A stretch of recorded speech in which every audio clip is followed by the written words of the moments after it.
Corresponde, en primer lugar, la intervención al Grupo Parlamentario de Izquierda Unida. Para ello tiene la palabra su portavoz, señora Doblas. Gracias, señor presidente. Le agradezco especialmente, señor Ávila, el haber acudido a esta comisión de investigación, porque, desgraciadamente, en este país las comisiones de investigación, a pesar de su necesidad, no son muy frecuentes. Y lo cierto es que lo que es extraordinario es que miembros del Gobierno acudan a ella. Así que lo agradezco y espero que cunda el ejemplo en todo el país y en más de una comunidad autónoma. Lo espero sinceramente. Y pasando ya al cuestionario, me llama mucho la atención. Usted ha hablado de que efectivamente no se trata solo de una cuestión cuantitativa, sino que es una cuestión cualitativa. Y yo le preguntaba al señor Recio ayer que, si iba realmente a darnos una explicación de lo que hasta ahora se ha eludido explicar, porque se ha explicado todo lo que se ha hecho para intentar arreglar lo que ha pasado, pero nadie, absolutamente nadie, hasta ahora ha explicado cómo y por qué se produce esta avería en algo que se pensó con unos fines bien intencionados, pero que deriva en intrusos, en empresas fantasmas, en comisionistas, en conseguidores, en pagos cruzados. ¿Se va a dar esa explicación? ¿Se está investigando aún? ¿Y qué es exactamente lo que se está investigando? Señoría, yo entiendo que buena parte del trabajo de esta comisión, no solo de la reflexión que internamente todos los servicios de la Junta de Andalucía, específicamente los afectados de la Consejería de Empleo, deben de realizar y están realizando, debe de servir pues precisamente para eso. Yo he insistido en la intervención en que los procedimientos todos son mejorables, las reglas existen y cambia, el ser humano las cambia, pero cuando hay alguien que tiene la determinación de eludirlas, de incumplirlas, de saltárselas, puede hacerlo, lo hace, y para eso la propia sociedad nos damos y nos dotamos de instrumentos para sancionarlo y para corregirlo. En ese sentido en el que debe, entiendo, de explicarse y de comprenderse qué es lo que en determinados casos ha podido pasar. ¿Por qué pudo pasar? Insisto, todos los procedimientos son susceptibles de ser eludidos, de ser truncados en su devenir normal. Y en este caso, pues, presumiblemente parece evidente que así ha sido. Yo ponía, no sé si el primer día, el segundo, no lo recuerdo bien, un ejemplo relacionado con el doping. Es decir, efectivamente, uno puede drogarse para obtener mejores rendimientos, pero si seguimos manteniendo la licitud de aquellas drogas que esconden las drogas que permiten mejorar esos rendimientos, obviamente no estamos haciendo nada. Se trata, por tanto, de arbitrar los mecanismos para que esto no vuelva a pasar más.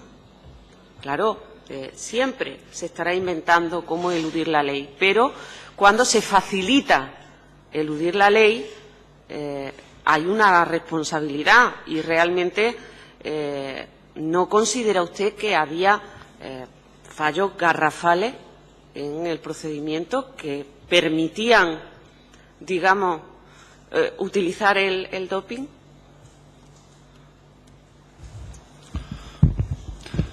En el caso del doping seguramente al final se consiguen mejores rendimientos. Aquí no, aquí además los rendimientos eran peores, ¿no? Pero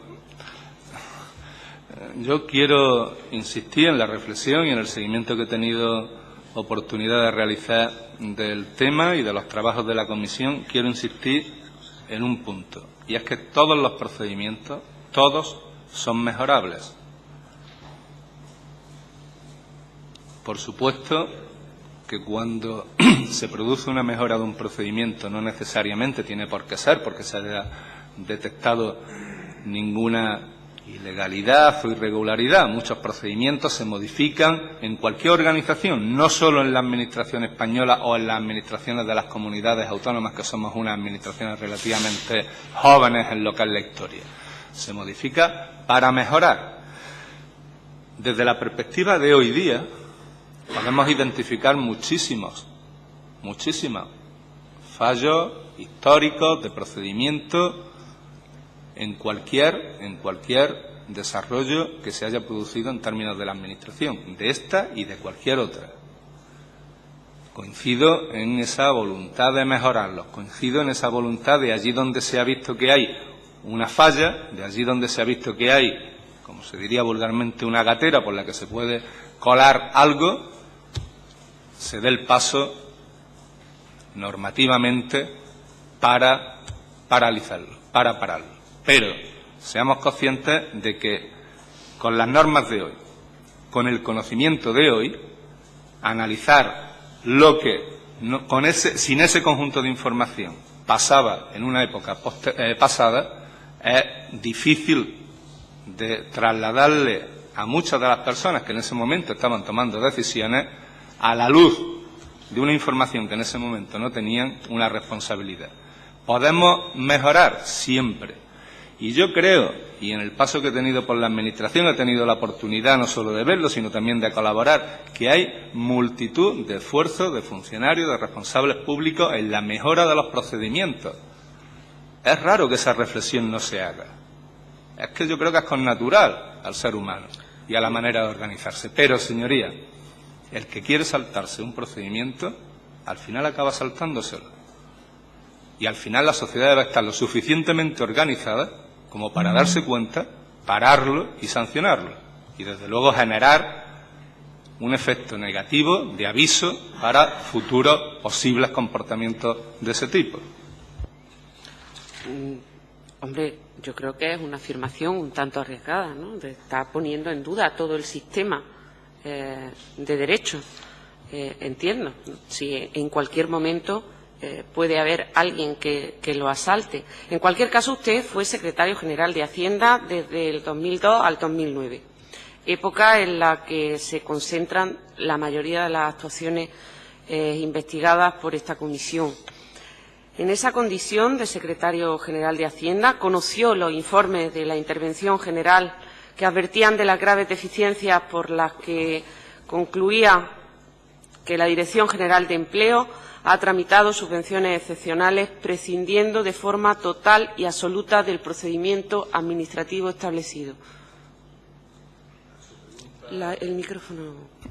A su pregunta, directamente no los conocía. El antecedente que usted ha planteado seguramente responderá una confusión. Yo he sido durante esos años secretario general de Economía, no de Hacienda.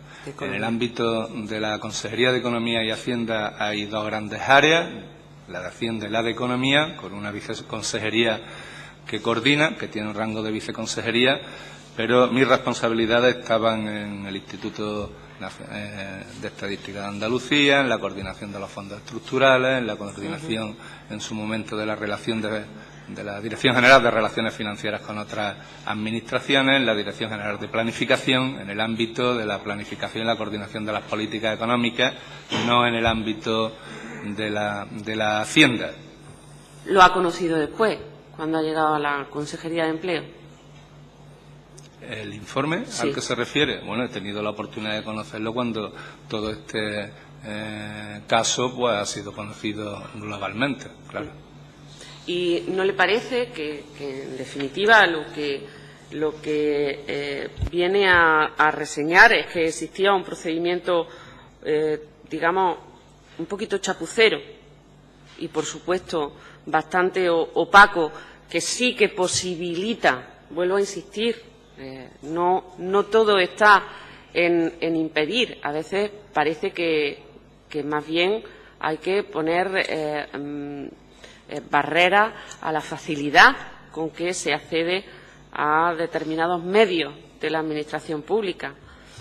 De hecho, hay una cuestión en la que insisten ayer el señor Vallejo y el señor Ávila, y es que no existen controles, el señor Soler, perdón, que no existen controles en la justificación y el seguimiento del gasto, que no lo efectúa el IFA y que evidentemente no lo estaba efectuando la Consejería de Empleo.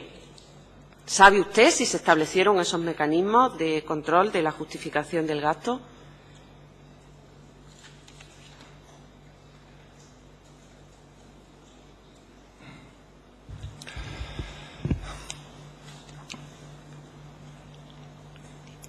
Que el procedimiento sea o fuese o se pueda calificar de, como dice su señoría, chapucero y opaco, permítame que le haga alguna matización, porque no creo que el informe de la intervención realizado en el 2005, que creo que al que se refiere sobre el ejercicio 2003 al Instituto de Fomento de Andalucía, tuviese, no sé, esas expresiones, por supuesto, a pesar de la contundencia que suelen tener los informes de los órganos fiscalizadores, ¿no? Pero la opacidad del procedimiento yo entiendo que no es objeto en ese informe de atención. Perdón si me he entendido mal, eso es una opinión, evidentemente, de este grupo parlamentario. El informe de intervención es muy contundente, pero no emplea esas palabras. Más bien de lo que habla es de ausencia de procedimiento. Eso, ahí es a lo que iba. Hace una referencia a el procedimiento, como acaba usted de indicar, y el elemento básico de si en función de eso se posibilita el que haya habido presuntamente fraude, es lo que permítame que ponga en cuestión. Si un informe de intervención analiza y define y está sometido a contrastación. Ese lo fue. Dentro de ese proceso de contrastación, este es uno de los mecanismos que se utiliza en la Administración para mejorar los procedimientos. Pero que se derive, como puede entenderse de su pregunta, que del informe de intervención se indicaba que se estaba posibilitando la vía de fraude, creo sinceramente, a la luz de lo que he conocido en estos momentos, que no. Creo que no. Hombre, por un lado, el hecho de que un informe sea objeto de respuesta o de unas alegaciones no implica por sí mismo que eso sea interpretable. Entiendo que la intervención rebate contundentemente las alegaciones de empleo y que, por tanto, esas alegaciones, digamos, podían ser un poco una respuesta a la defensiva, pero que no suponen un contraste, es una opinión, un contraste jurídico que impida a la intervención mantener su criterio. En segundo lugar, decirle que efectivamente la intervención no dice esto pone en peligro, pero sí dice cosas realmente ilustrativas y yo tengo el informe y se lo puedo reseñar. No consta que se haya dado publicidad a la concesión de la ayuda. No se aporta presupuesto desglosado, no se aporta declaración responsable del beneficiario de otras subvenciones o ayudas concedidas para la misma finalidad, no se acredita la personalidad de las entidades solicitantes ni de sus representantes, no se aporta informe o memoria acreditativa de la finalidad pública o razones de interés social o económico, así como de la existencia de las normas a las que pudieran acogerse. Es que porque hay una línea común en todos los comparecientes hasta ahora, y es que hablamos mucho de los expedientes de regulación de empleo, pero no hablamos nada de la ayuda a empresas. De hecho, usted es el segundo compareciente que las menciona El anterior fue el señor Recio y, permítame la expresión, pase de puntilla por la investigación que están haciendo. Pero lo cierto es que se dan numerosas ayudas a empresas sin justificación. Y usted habla, en un momento de su intervención, ha hablado de que se ha de valorar la incidencia que tiene una empresa dentro del tejido industrial. Es ahora cuando lo están valorando. En 10 años no se ha valorado nunca. ¿Eso es un procedimiento mejorable o es una utilización de ayuda no de forma selectiva, sino de forma arbitraria?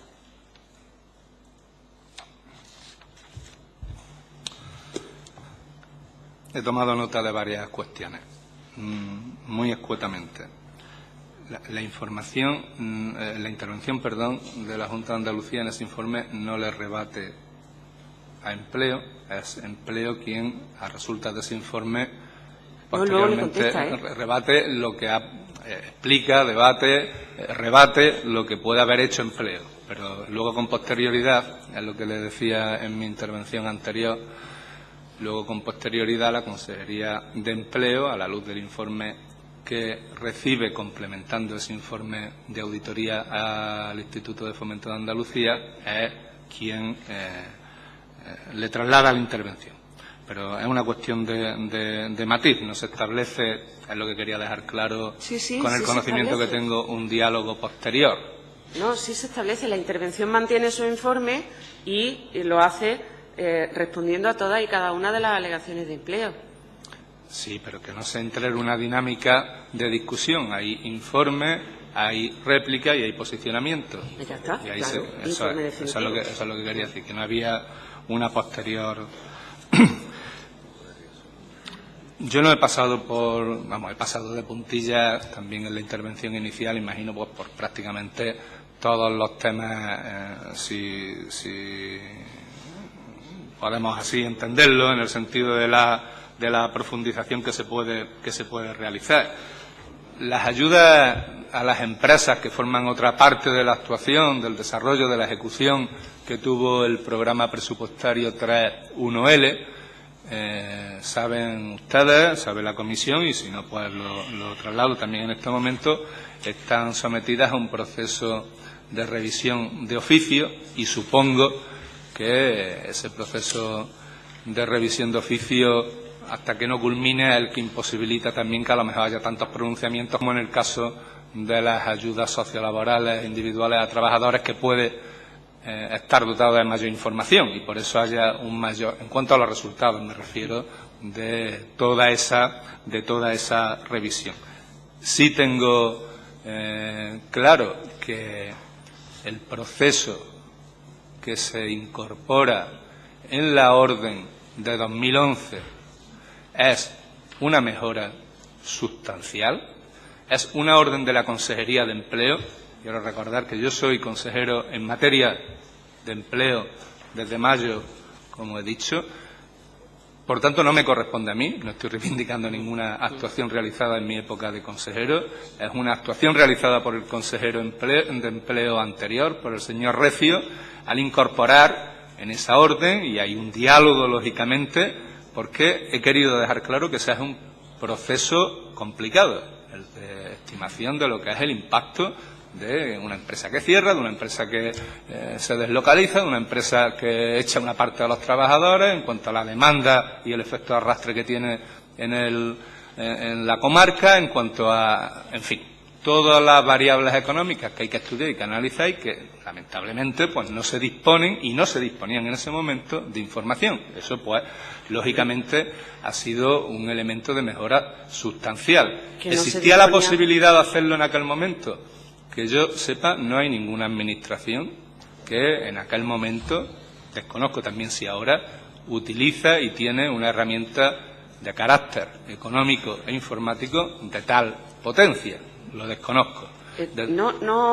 Dice usted que no existían las herramientas informáticas y técnicas que permitieran ver lo que estaba pasando en la Sierra Norte de Sevilla. Vamos, el señor Viera el otro día dijo tranquilamente que sí, que se concentraban allí las ayudas porque otras direcciones generales que son temáticas, por cierto, estaban funcionando como direcciones generales territoriales y cada una se encargaba de una zona. Pero el señor Viera reconoce que efectivamente existe una concentración de ayudas por la Dirección General de Trabajo y Seguridad Social en la Sierra Norte y que, ahí habría que valorar por qué se pasa de Santana Motor al restaurante Río Grande. Yo lo pongo muchas veces como ejemplo, pero es que hay más, hay muchísimos más ejemplos. Porque una empresa con 6 trabajadores, en el momento que más trabajadores tiene ayudas de 2 millones de euros. Señora Doblas, ¿qué incidencia le ruego vaya tiene concluyendo. eso? Entonces, decir que no existían los medios técnicos para determinar qué es lo que estaba pasando, hombre, yo creo que con una adecuada dirección política se podría saber qué estaba pasando en la Sierra Norte de Sevilla. Si me permite, no quiero que se malinterprete lo que he dicho.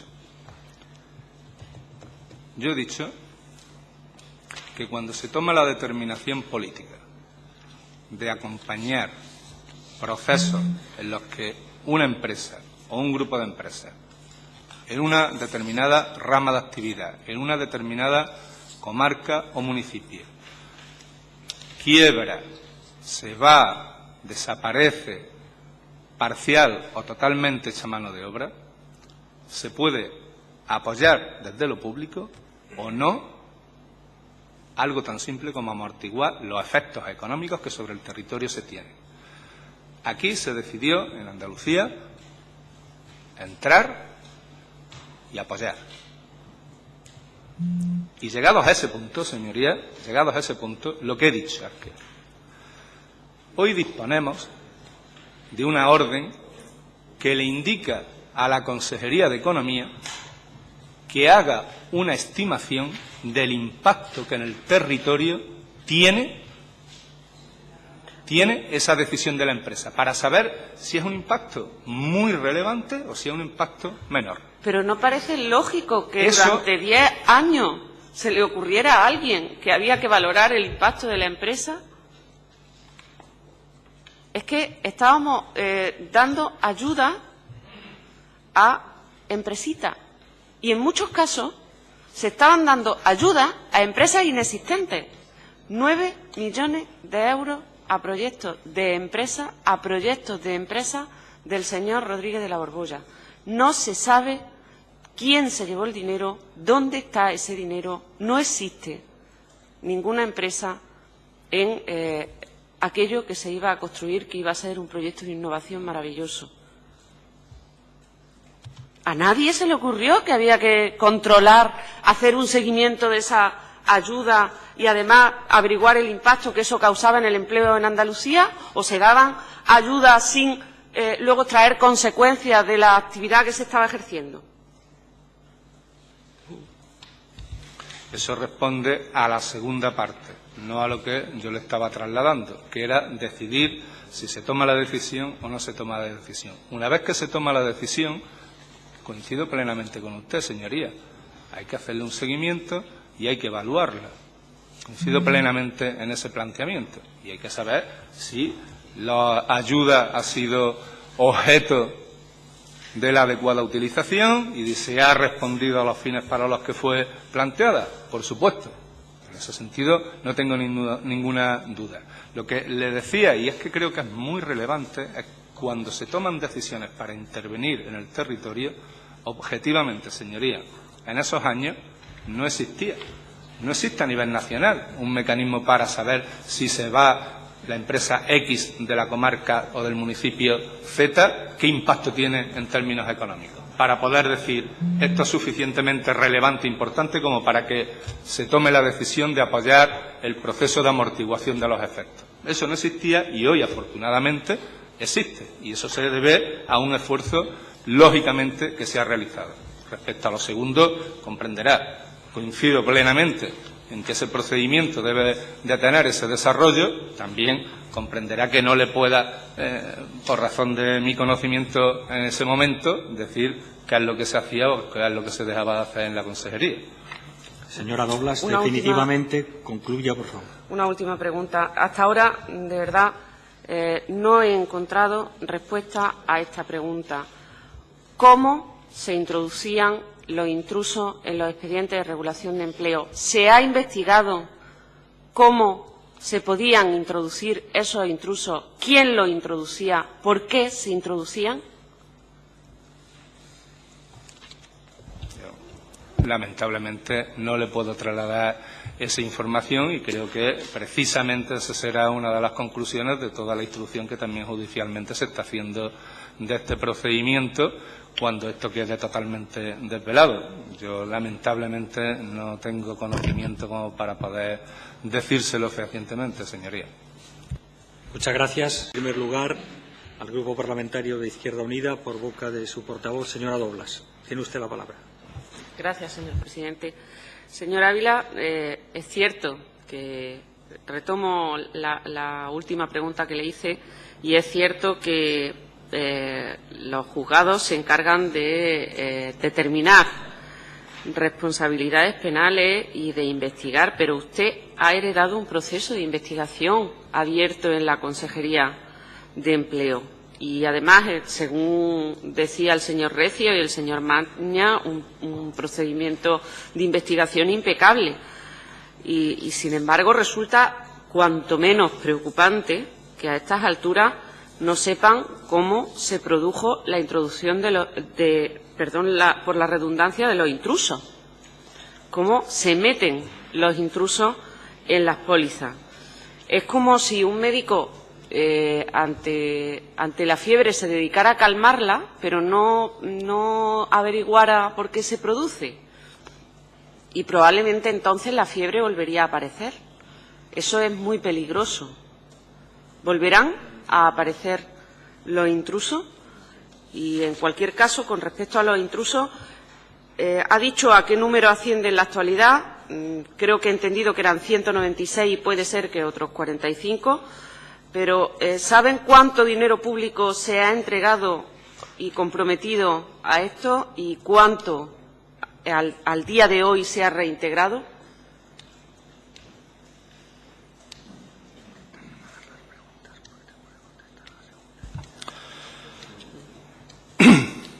Sí, señoría. Tres cuestiones.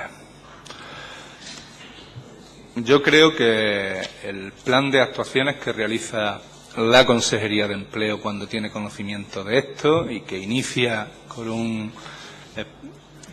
una información reservada, amplia, continua y prosigue sobre las ayudas sociolaborales y prosigue con una revisión de oficio de las ayudas a empresas, va a permitir desde la perspectiva de la Administración no solo determinar qué pudo fallar, dónde pudo estar el fallo, también, por supuesto, poner el acento, la luz, el foco, allí donde sea necesario que se produzca un reintegro, una devolución a la hacienda pública de cualquier euro defraudado, de cualquier euro que haya podido ir sin corresponder.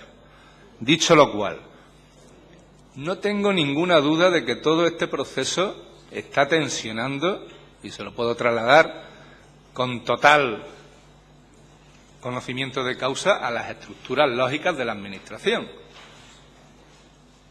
Y creo que los procedimientos que se articulan de manera inmediata cuando se conoce, a través de la orden de abril, ya se abre todo un camino de 2011 por parte de la Consejería de Empleo. En este sentido, pues dificultarán de manera absoluta esa cuestión, esa posibilidad, esa, como decía antes, también a respuesta de una pregunta de algún interveniente, esa gatera, por decirlo coloquialmente.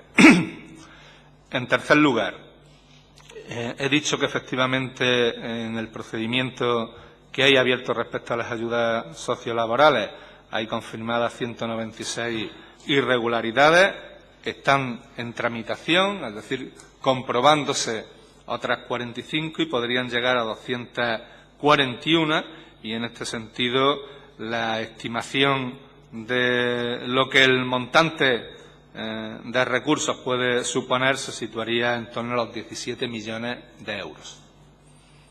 Como en todo, señorías, si me permite, este es un procedimiento también dinámico. Puede estar, como siempre, sometido y va a estar sometido a que se finalice, a que las personas, por supuesto, realicen la contrastación que tengan que realizar de información. Todos tienen derecho. Es muy importante saber que hay 84 casos que se han investigado y que se ha sometido a las personas a la postre innecesaria tensión y que han resultado pues casos que no eran irregulares, que eran perfectamente correctos. ¿Cuánto se ha reintegrado?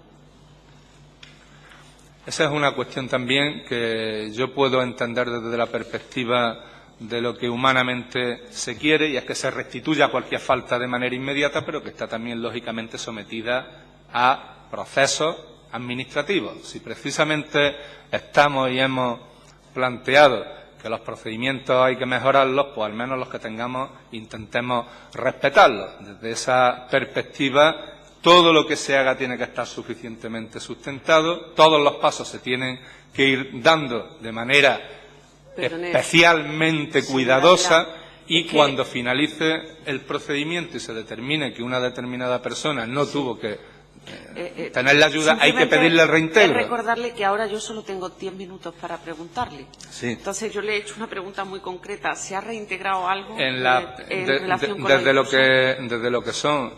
lo que es la revisión de oficio de las ayudas sociolaborales? Es una revisión de oficio que afecta a 191 expedientes, 7 se ha determinado el inicio del reintegro.